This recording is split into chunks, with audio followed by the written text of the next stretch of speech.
My 4-year-old daughter suddenly exclaimed. Grandma who passed away is telling us to run away right now. It was late at night when we were staying at my in-laws' house.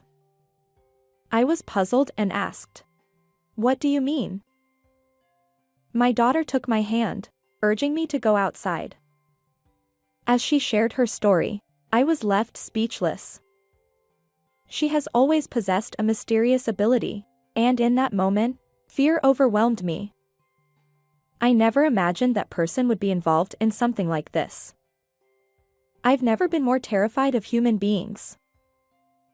Michael, who is 4 years younger than me, and I met when I was 34, and a year later, we got married.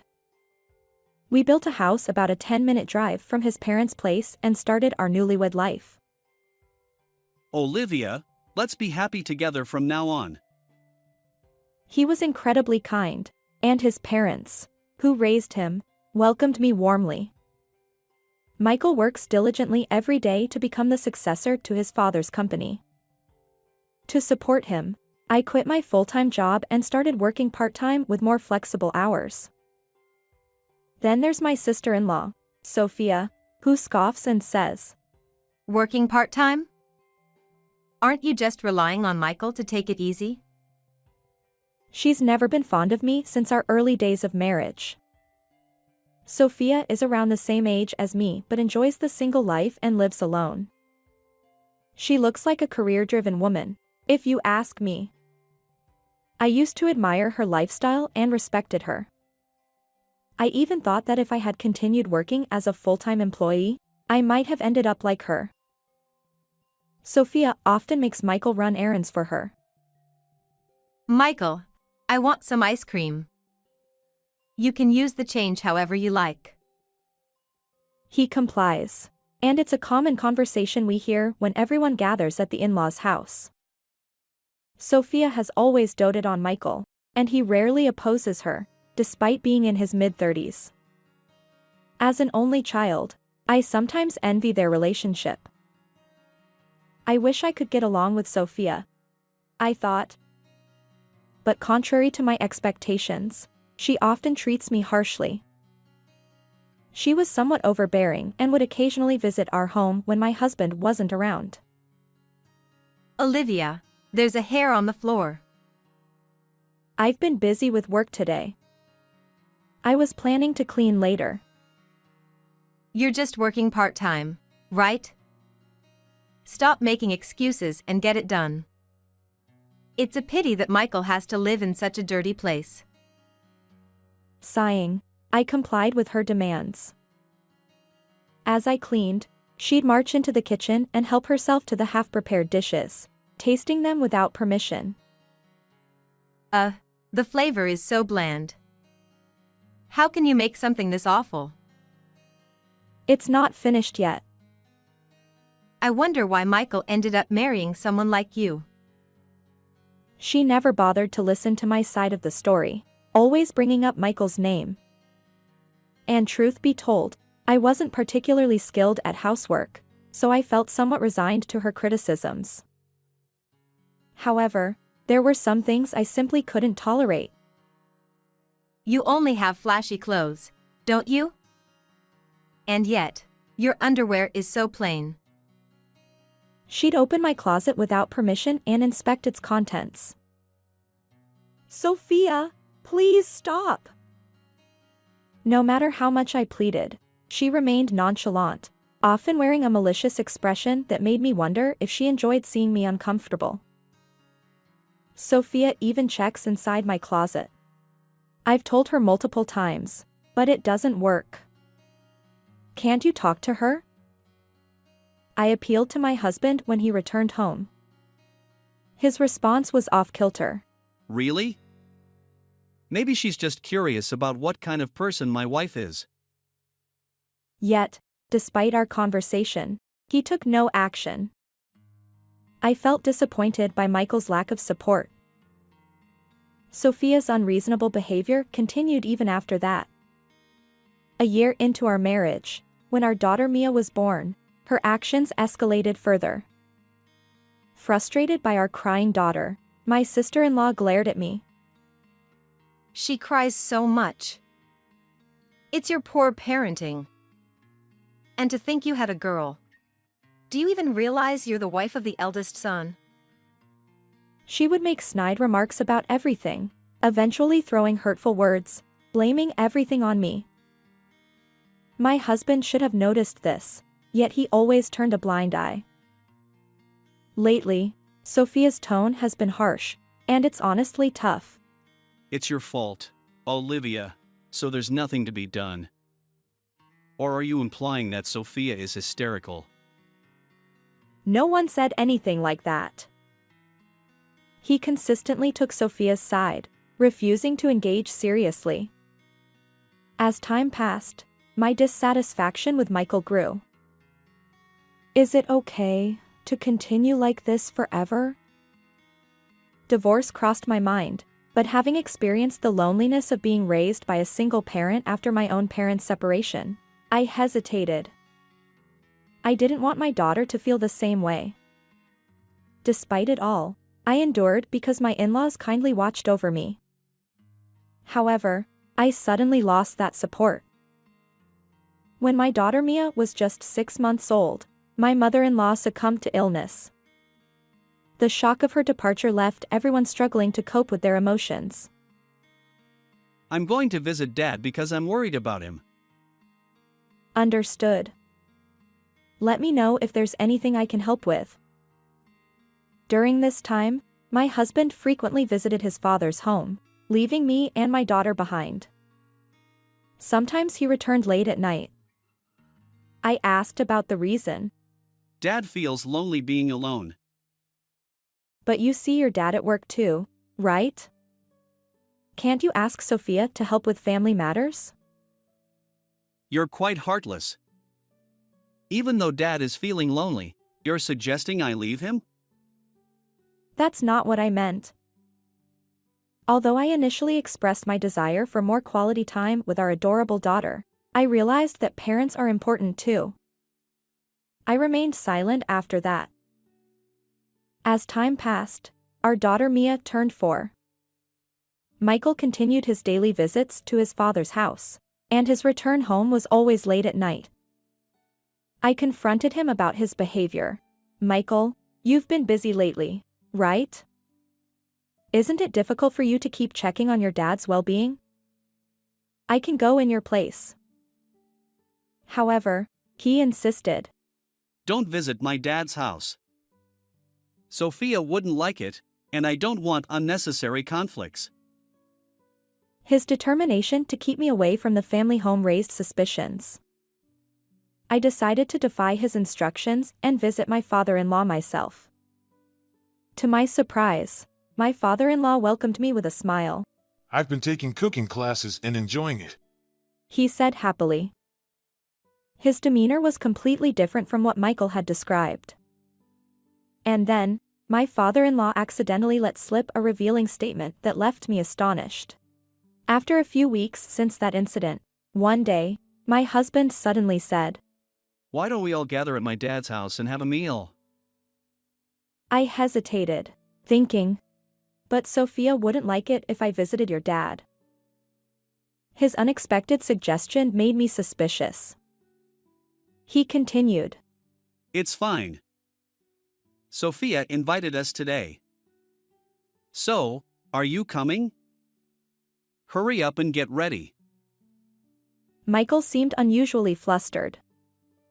Despite the difference from our usual routine, I agreed to my husband's invitation, and the 3 of us, my daughter, him, and I, headed to his dad's home. Upon arriving at my in-laws' house, a delightful aroma greeted me at the entrance. My sister-in-law, Sophia, welcomed me with a smile. Olivia, welcome. I've been preparing dinner while waiting for you. She ushered me inside, handing treats and toys to my daughter, Mia. Although I had braced myself for her usual snide remarks, Sophia's kindness caught me off guard this time. Still, I remained cautious. I shouldn't let my guard down. Maybe she'll play some culinary tricks to spite me. But my suspicions were unfounded. Michael told me about your favorite dishes. I hope they suit your taste. As I surveyed the table, I found an array of my favorite foods. Grateful, I replied. Thank you. Yet, lingering disbelief colored my emotions. Sophia added playfully. Don't worry, there's no poison or anything. I never thought otherwise. Then, unexpectedly, Sophia apologized. Olivia, I've been mean to you all this time. I don't expect forgiveness, but I hope we can get along from now on. Despite my reservations, I decided against further animosity. I smiled back at Sophia, willing to make an effort to bridge the gap. Great. Since we're the same age, let's chat about various things. Oh, how about staying overnight today? But I haven't prepared anything. You can use my cosmetics. Right? Let's do that. Michael, it's fine, isn't it? Caught up in Sophia's pace, I had no chance to refuse. I guess this is an important step toward getting along. With that thought, I decided to accept her invitation. Sophia was a great conversationalist, and before I knew it, I was genuinely enjoying our time together. The hours flew by, and the three of us, our family, ended up sleeping in the room with my late mother-in-law's memorial portrait. I must have misunderstood Sophia. From now on, I'll try to be more understanding. That's great. I'm happy that you two are getting along. As our daughter slept soundly between us, I drifted off into a dream. However, it was in the middle of the night. Mom, we need to escape right now. Grandma, who passed away, said so. Mia suddenly shouted loudly, jolting me awake. Startled by her voice, I sat up. What? What's going on? Despite my grogginess, I sought confirmation from my daughter. Since my mother-in-law had passed away when Mia was around 6 months old, she shouldn't remember anything. I wondered if Mia was still half asleep, but her eyes were wide open, and she wore an anxious expression. If we stay like this, we'll be killed. Mia tugged at my hand, urging me to leave the room. As I glanced to tell my husband about the situation, he wasn't there. He should have been asleep. Where could he have gone at a time like this? But I couldn't dwell on that now. I chose to trust Mia's words and escape. Actually, my daughter possessed a mysterious power.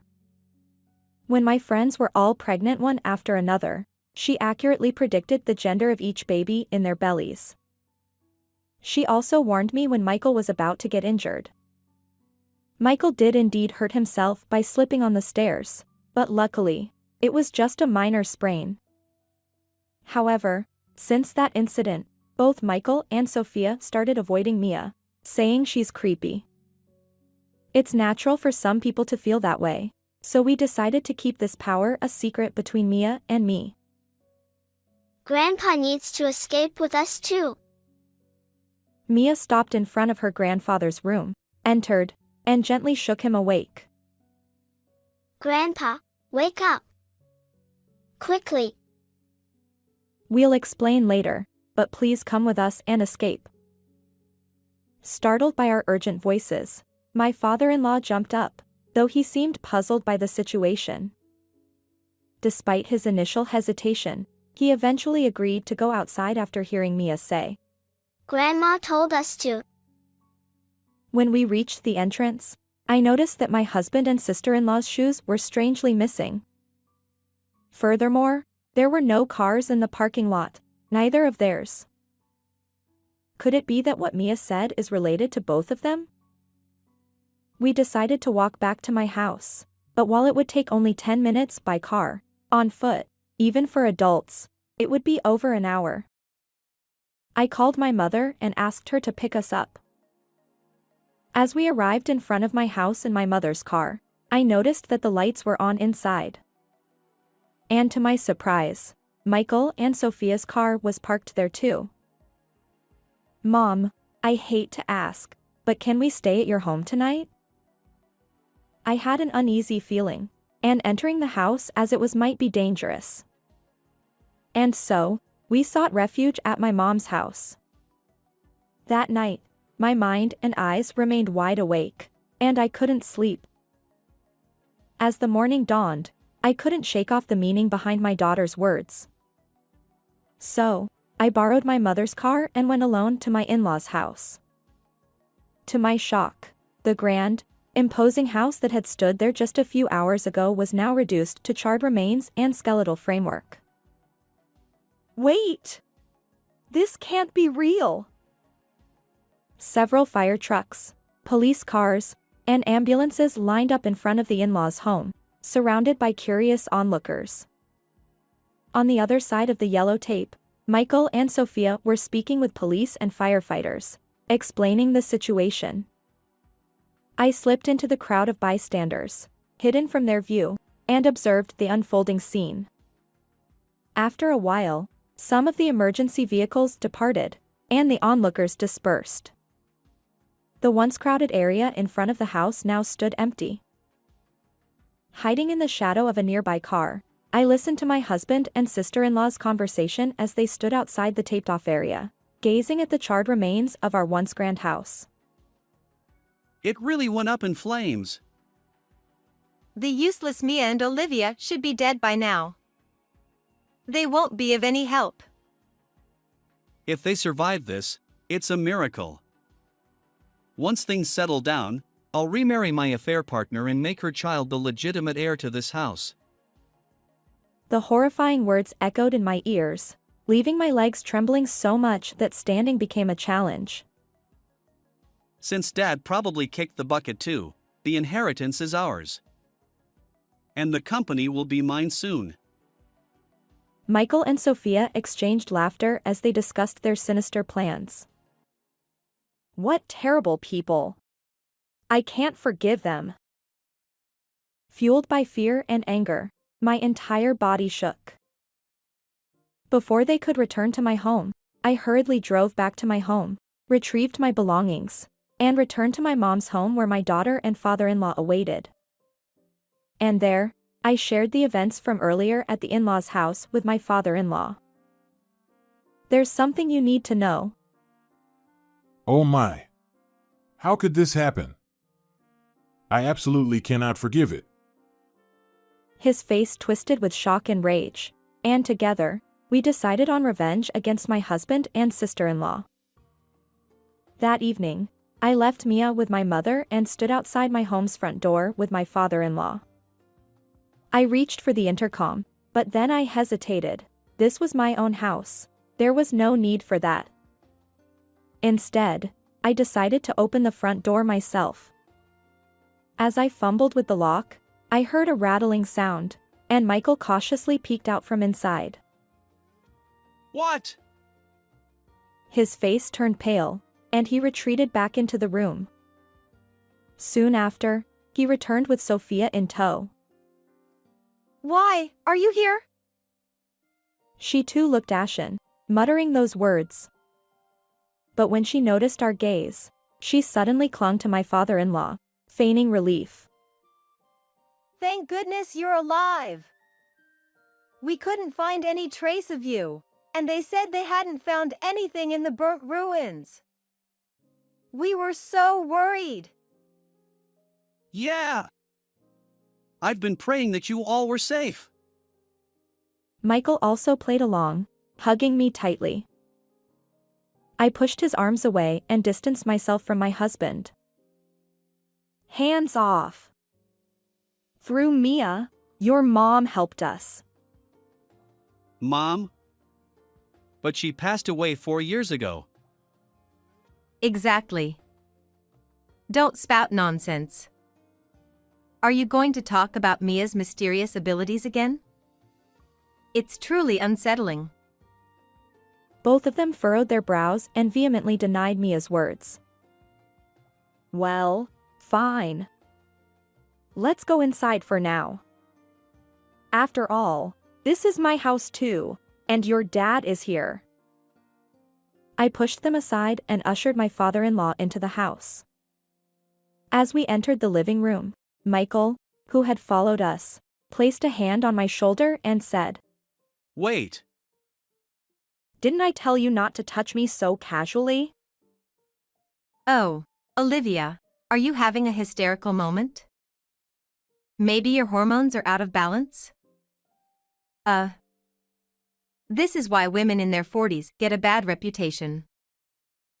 Sophia smirked, mocking me as usual.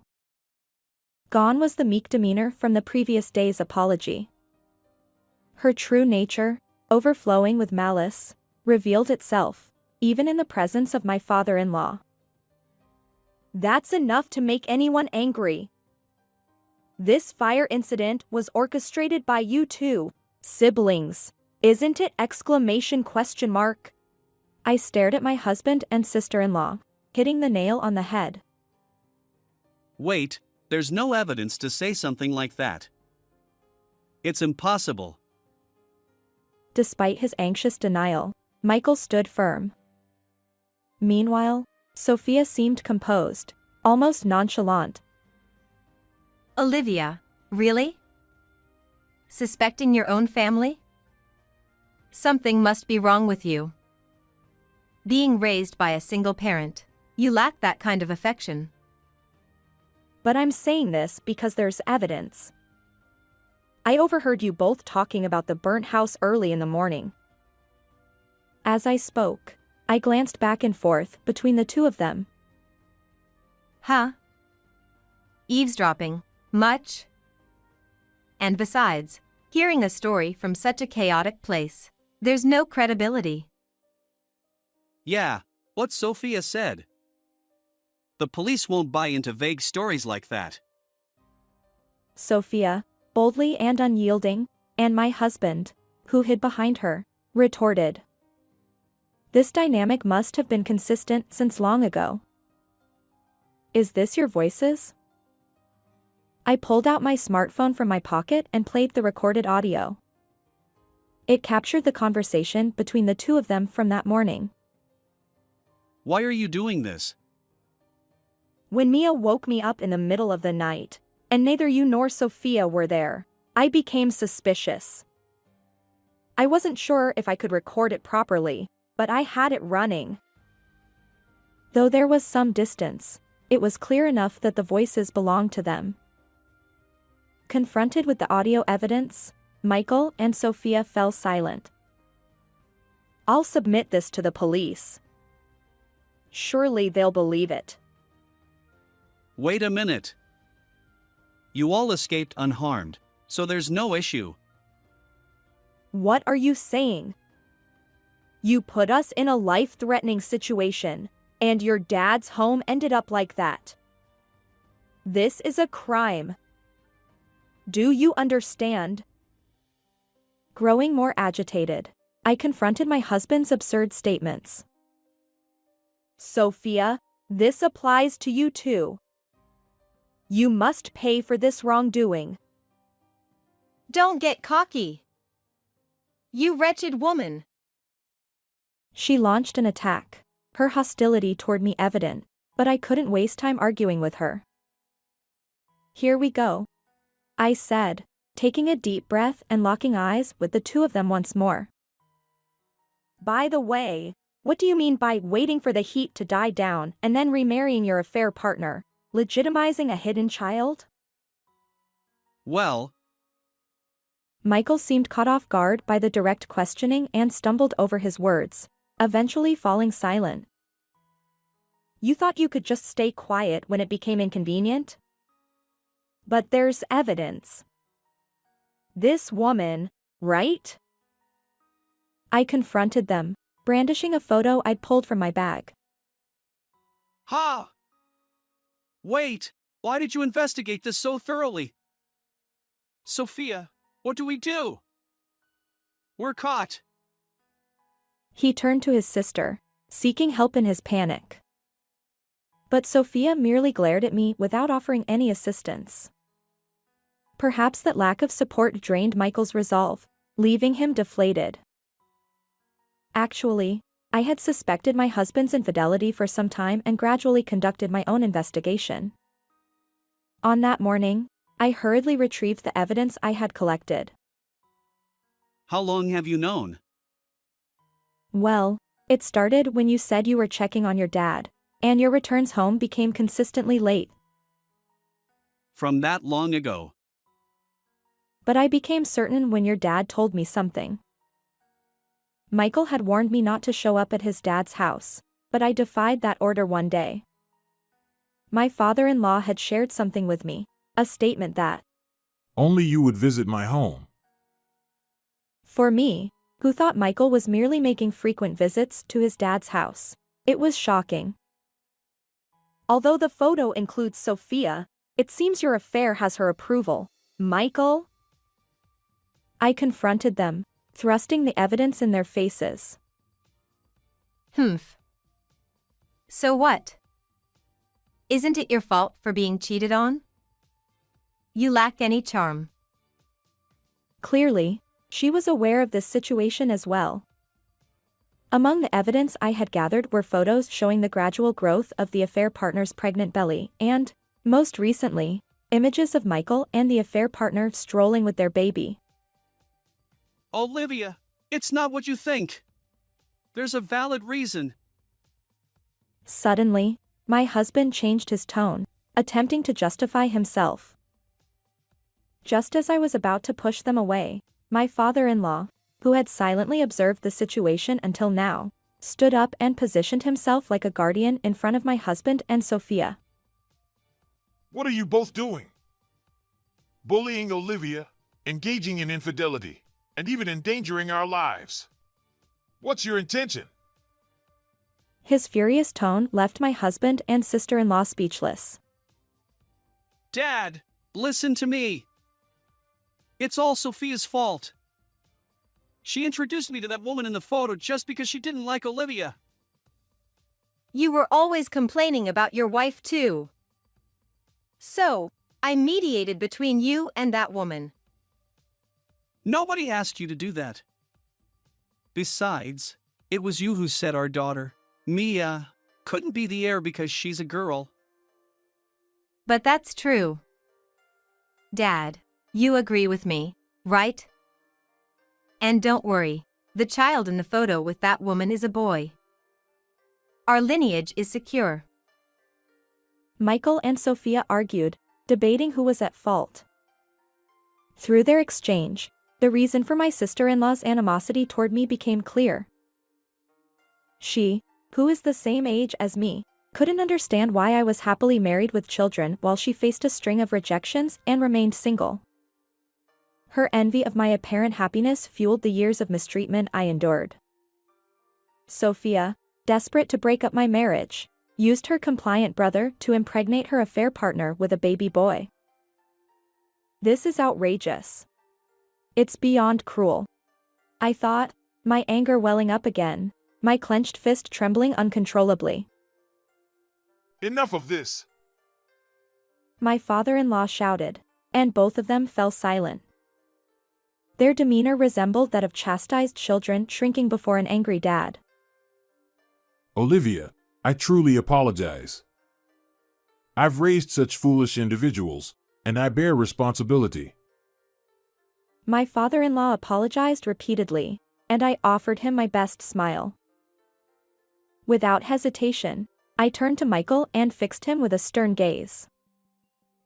We need a divorce, I declared, handing him the divorce papers with my section already filled out. This saves us the trouble of negotiating. We'll officially welcome the affair partner's child as the heir. Sophia snatched the papers from my hand before Michael could even react, dancing with apparent delight. Yeah, that settles it. Michael echoed in the same tone as Sophia. Heir? Ridiculous. As long as I'm alive, you won't get your way. He glared at them. Dad, what are you saying? Isn't this a cause for celebration? Sophia's eyes sparkled. Sophia, I sever all ties with you. Don't ever cross my path again. Michael, the same goes for you. You're fired from the company. And so, my father-in-law delivered his verdict to the two of them. Wait a minute. Without me, the company would collapse. Is it okay to do this? Exactly. If you sever ties with us, you'll be all alone. And what about the inheritance? Their concerns ultimately revolve around money. Upon hearing this, my father-in-law's expression momentarily revealed a hint of sadness. You're both strangers to me now. The company and the inheritance are irrelevant. What? Sophia erupted in anger, while my husband, flustered, tried to reason with his father. Dad, reconsider. He shook his father's shoulders, pleading. The heir will be Mia, my grandchild who saved our lives. With that declaration, my father-in-law let out a heavy sigh. Wait. Mia is my child, so I might still get a share of the inheritance, right? Michael grinned, asking me an audacious question. In this situation, I couldn't help but question his nerves. She doesn't want to see you. After everything that's happened, she's scared, and there are hardly any memories between you. I replied firmly. But I'm her father.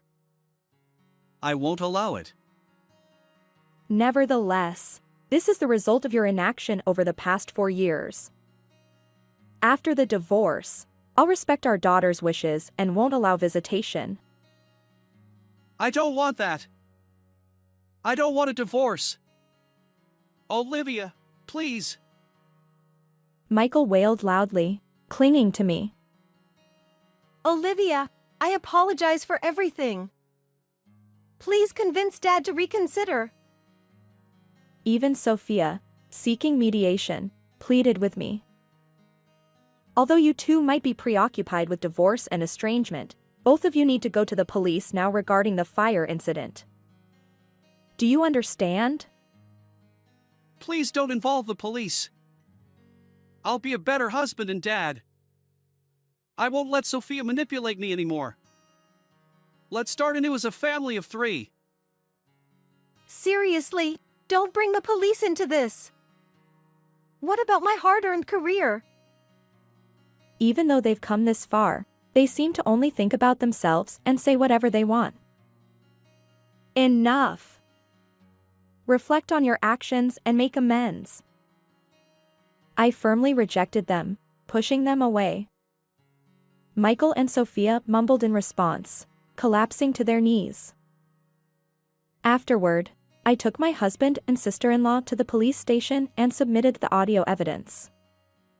Both of them confessed, and they were arrested in connection with the recent fire incident.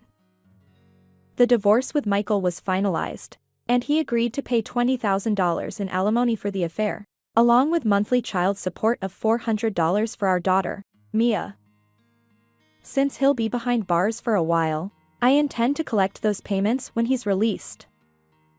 As a bonus, I also received a tidy $7,000 in compensation from the affair partner. Sophia faced the same fate, with her conviction confirmed. She lost her job, of course. Abandoned by her father and separated from the brother she doted on, she's now all alone. Well, it's a consequence of her own actions. My father-in-law, with whom I still maintain contact, is determined to keep working until Mia becomes the heir. Our daughter is enthusiastic about becoming the president of a grandpa's company. These days, life is peaceful, and I feel truly happy. How did you find this story? If you enjoyed it, consider subscribing to our channel. Until next time. My name is Judy. I've been married to my husband, Dennis, for 15 years. My life has been overwhelmingly busy and incredibly stressful. This is all because of my selfish mother-in-law, my opportunistic sister-in-law, and my useless husband who never cared about our family. The root of the problem started with my father-in-law opening a tax accounting office at the in-laws' house. My mother-in-law noticed my background, saying, "Having a level 2 bookkeeping qualification is just perfect." And that's when my luck ran out, and I was forced into living with them. "Since you're at home anyway, you can handle the housework, right?" She said so, and began to pile on daily chores like cleaning and cooking, in addition to assisting with my father-in-law's office work. She always looked for an opportunity to go shopping or dine out whenever she had free time. She had a personality of favoritism towards those who she liked, and her favorite was my brother-in-law's wife, Nicole. My brother-in-law and his wife, who live about an hour away by train, have kids, and whenever they have time off, they all come over. Technically, they do give my mother-in-law a heads up before visiting. "Leave the kids to me." She says this with such confidence. Nicole also takes advantage of my mother-in-law's words. Okay then, we'll come over tomorrow. It's such a carefree response, not considering our plans even a bit. And true to my mother-in-law's take-it-easy words, Nicole wouldn't lift a finger to help with the kids, leaving everything to me. She seems quite pleased with herself about it. We have one daughter, while they have 3 boys. They eat a lot, so cooking for them is quite a task. Are you planning to put me to work on my precious day off? When I asked Nicole for help with meal preparations, she would get upset. I have other work besides housework, and I don't have enough time. If I insisted, my mother-in-law would step in. "Are you looking down on Nicole because she's a housewife? Let her relax at least while she's here. You're really being mean." Exactly.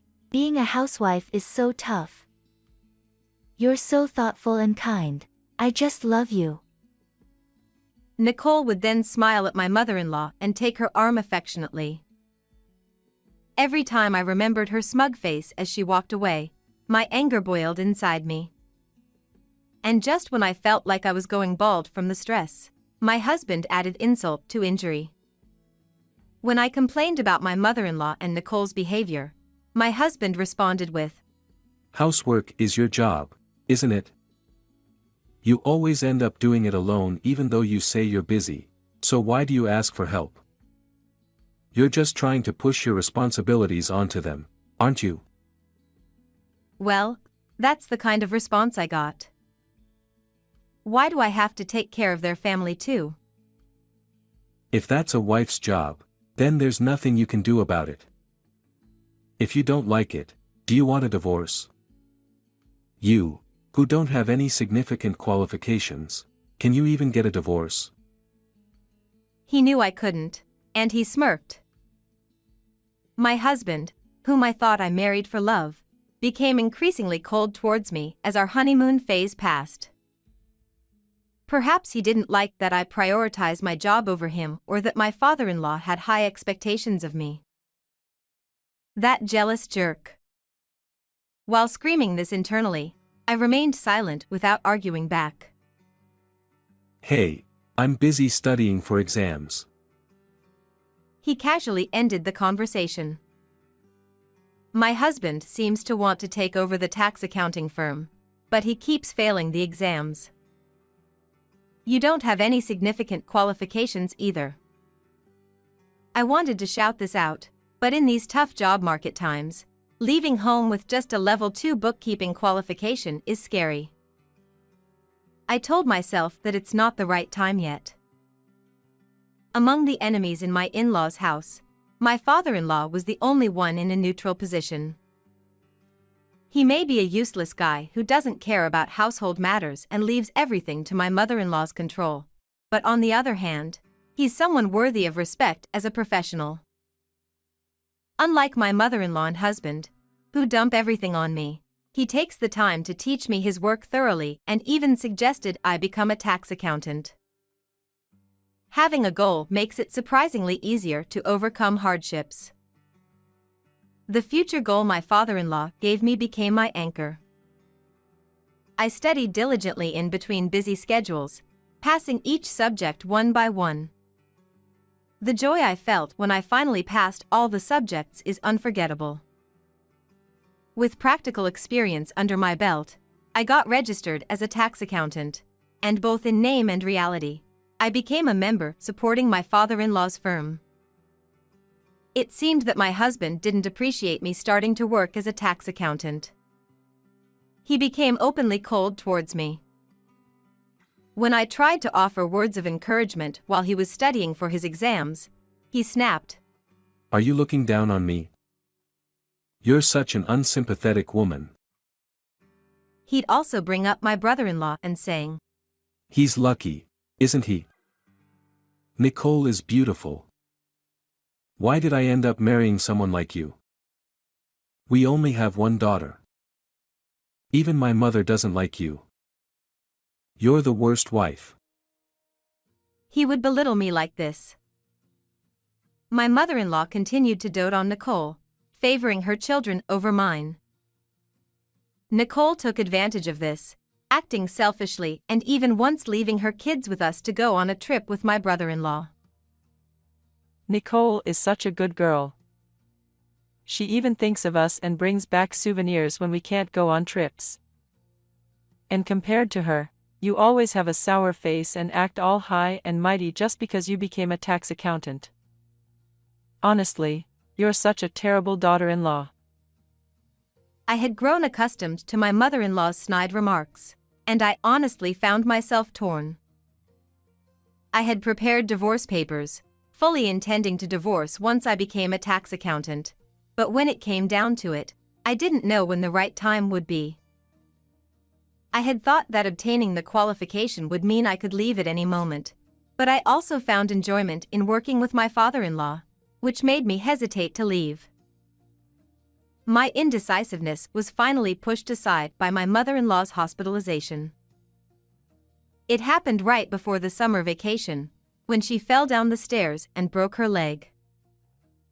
While in the hospital, my mother-in-law suddenly remembered something. Nicole and her kids will come over, so make sure to take care of them. What? How shameless can she be to come over when my mother-in-law isn't even there? I was speechless, but there was no point in complaining to my mother-in-law. When I got home, I contacted Nicole directly. Over the phone, Nicole was cheerful.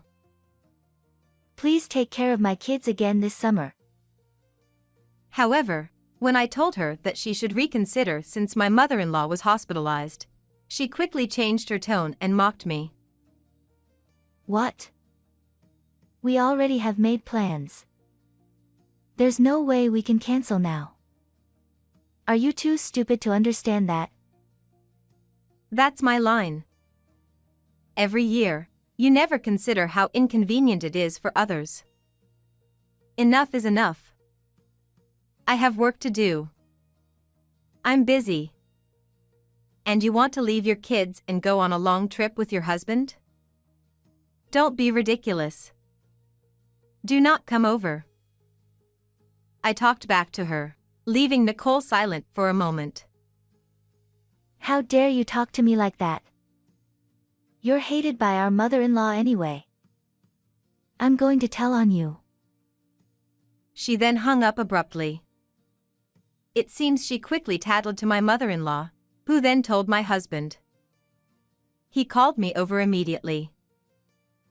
I heard you told Nicole not to come over. You're absolutely the worst. I'm really disappointed in you this time. You're so heartless. We're getting a divorce. Who's really the worst one here? When I thought that, something inside me snapped. Yes, this is the day I've been waiting for. The day I can make a decision. All right. I'll divorce you. I calmly replied as I handed him the divorce papers I had prepared. Huh. He seemed taken aback, perhaps surprised by how well prepared I was. Please fill it out. My words seemed to snap him out of his daze, and perhaps fueled by anger at my lack of hesitation, he hastily filled out the form. Even if you cry and apologize, I won't cancel the divorce. Having got the divorce papers, I ignored him and headed to my father-in-law's place. When I explained the situation to him, my father-in-law simply said, I'm sorry for everything. He never once defended me, but strangely, I didn't feel any resentment towards him. All I can do is wish you well on your new journey. Perhaps my father-in-law felt indebted to me. Since my husband refused to engage in any discussion about the divorce, my father-in-law took charge of handling child support and property matters. Finally, my life settled down, and before I knew it, 6 months had passed. One day, while I was busy with the opening of my own private practice, I received a message from my ex-husband informing me that my former father-in-law had collapsed and been hospitalized. The diagnosis was terminal cancer. Rushing to the hospital, I found my ex-husband, ex-mother-in-law, ex-brother-in-law, and his wife in the hospital room. As soon as my ex-mother-in-law saw me, she greeted me with a smile. Oh, Judy, you look well. That's good to see. My husband is in such a state, and there's also the matter of the office. Instead of quarreling forever, why don't you come back? I'm not a monster either.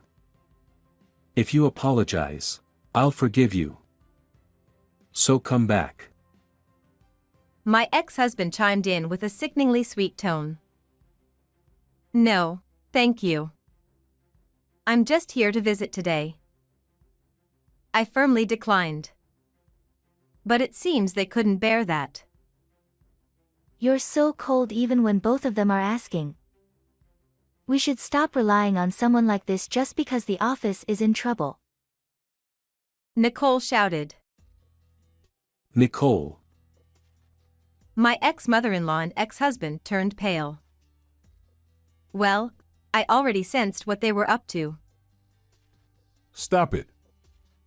It's disgraceful. Why don't you realize it's too late to appreciate her now?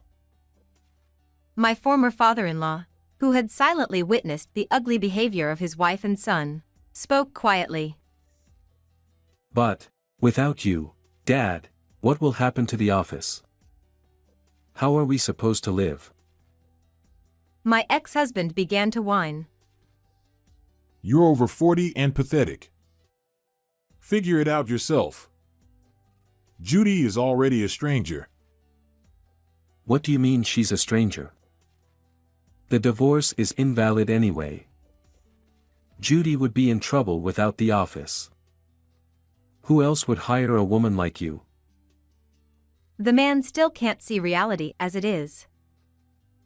My ex-father-in-law seemed to feel the same, letting out a big sigh. Judy has become independent. Many clients want to rely on her. She's a respectable, fully qualified tax accountant. Unlike you, who still haven't passed half of your exams. His words left my ex-husband speechless. Whether my ex-father-in-law knew about his own health condition or was just celebrating my new beginning, he told the clients I used to handle about the situation and helped me secure work. Thanks to his support, I was able to start preparing for my own private practice smoothly. Oh dear, Dennis really is hopeless. My ex-mother-in-law said, realizing that the situation was turning against her son. She pulled at my sleeve. Judy, I think we can get along again. Ever since I broke my leg, it's been difficult. I need rehabilitation, and with this leg, it's hard to manage the house. Please come back. Why don't you ask Nicole for help with your rehabilitation? I replied coldly, and Nicole jumped in before my mother-in-law could respond. I'm too busy with my own household. I don't have time for that. My ex-mother-in-law was visibly shocked by Nicole's blunt refusal. Nicole? I won't do any caregiving. I hate taking care of old people. My ex-father-in-law burst out laughing at Nicole's blatant disgust. Nicole, you've been spoiled by my wife all this time, and you have the nerve to call Judy cold? I don't want to see your face anymore. Leave. As Nicole's face turned pale, he turned to his wife. Thanks to your foolishness, we ended up with this useless daughter-in-law while the capable and reliable one left. You might as well kneel and beg this useless one to take care of you. My ex-mother-in-law was left gaping, unable to respond to the unprecedented harshness from my father-in-law. I, too, was wide-eyed with surprise. When you realize you have little time left, you find you can say what you really want to say. My ex-father-in-law chuckled at her words, finding it amusing. I continued to visit my former father-in-law in the hospital. My ex-husband eventually had to close down the office. Due to his age, he was struggling with job hunting. My ex-mother-in-law's leg condition worsened, preventing her from going out, which she loved. She also stopped doing any housework, so my ex-husband had to take over. Since he was incapable of doing much, the house became a mess. He must be having a hard time. Nicole hasn't visited the in-laws since that incident.